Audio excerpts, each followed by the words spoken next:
Thanksgiving at my parents' house had always been loud, crowded, and wrapped in that warm American holiday chaos. Kids running around, football echoing from the living room, and the smell of roasted turkey drifting everywhere. But that year, something felt staged. My sister Emily kept glancing at me with that smug grin she'd perfected since childhood, the kind that always meant trouble.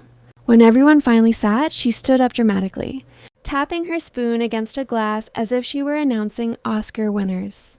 "I have something exciting to share," she said, glowing like she'd won a prize. "Mom and Dad have decided to sign the house over to me completely, and my dear brother gets nothing." For a second, silence fell. Then laughter, claps, even cheers. Some of my cousins gave Emily high fives. My mother looked down. My father stared rigidly at his plate. Emily basked in the attention, practically sparkling with victory. I just smiled, slowly, calmly, the kind of smile that made Emily's confidence twitch. I leaned back and said, "Dad, should I tell them, or will you?" His fork slipped from his hand and hit the plate with a sharp metallic clink that sliced through all the noise. Emily's grin cracked. "Tell us what?" She snapped, her voice pitching higher. Everyone stared at me now. And in that moment, I knew I finally had their undivided attention. This wasn't just payback. This was the moment the truth would flip their perfect little script upside down. I took a breath and began the story they never expected, one that had started months earlier, long before Thanksgiving, long before Emily ever thought she could take everything and leave me with nothing. And this is where the real revenge begins. Not with shouting, not with fighting, but with a plan built quietly, patiently, while everyone cherished the illusion that Emily was the chosen one. "All right," I said. "Let's rewind." It started the night I rushed Dad to the hospital after he collapsed in the driveway while fixing the porch light. Emily wasn't there. She didn't answer Mom's calls. She only texted hours later, "Busy, keep me updated." I stayed at the hospital for 2 days, making decisions the doctors needed quickly, helping Dad sign papers, managing bills, paperwork, medications, everything. When Dad woke up, he asked a question that changed everything. "Why does your sister only call when she needs something?" I didn't answer. I didn't have to. He already knew. So when Dad asked me to speak with an estate attorney with him, I went. And when he asked if I would help him create a trust instead of a simple will, I did. Emily had no idea. She thought the world revolved around her spotlight moments, like this Thanksgiving announcement. The truth was simple. The house wasn't being signed to her. It wasn't being signed to me either. Dad had moved the property into a trust that she couldn't touch, not without my approval as co-trustee. And Dad had insisted on one additional detail. If Emily ever tried to force ownership, sell the home, or push Mom out, she'd legally lose access to every benefit the trust offered.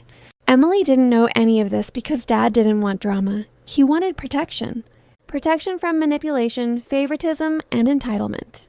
And tonight, at the Thanksgiving table, with everyone cheering her on, she was about to discover she'd been celebrating an illusion.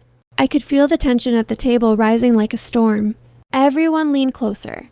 Emily's eyes darted from me to Dad. "Tell us what?" she demanded again, louder this time. I smiled, not mocking, not cruel, just calm. "Dad didn't sign the house to you," I said.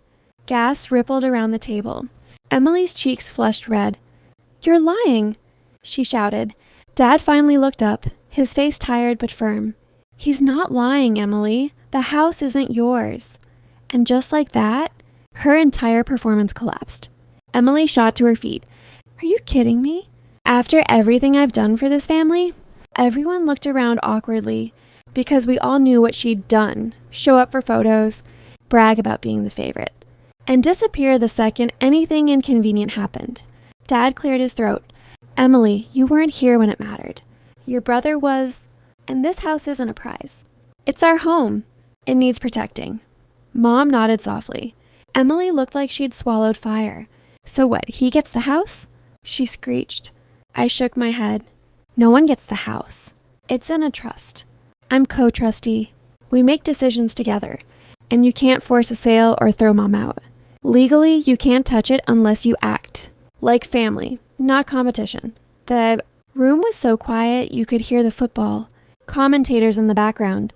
Emily stared at me with pure disbelief, realizing her victory speech had been built on quicksand. Why didn't anyone tell me? She whispered. Dad sighed. Because you don't listen. You announce. There's a difference. She sank back into her chair, speechless for the first time in her life. And that was the real revenge.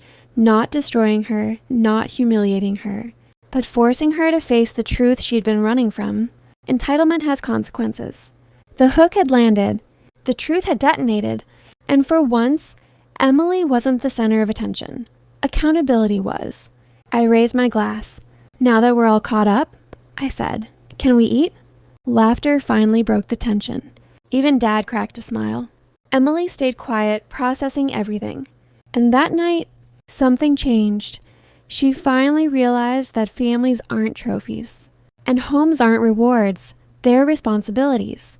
If you want more stories like this, real, dramatic, twist-filled, make sure you stay till the end of every video.